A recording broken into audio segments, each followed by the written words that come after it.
Hello guys, good evening. This is Jean and welcome back sa aking YouTube channel. So guys, to this vlog, maggawa tayo ng reaction sa dalawang ito. Kylie Ripuspus at saka kay Jilay Pilunis. Ayan.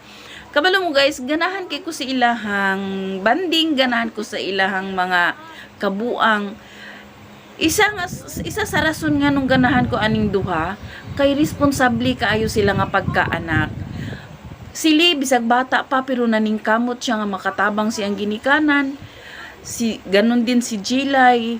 So di ba mga bagong tubo manghinaot ko nga unta inyong iduluhon ning duha kay ngano responsable jud sila, nagahuna-una sila nga mutabang sa ilang ginikanan.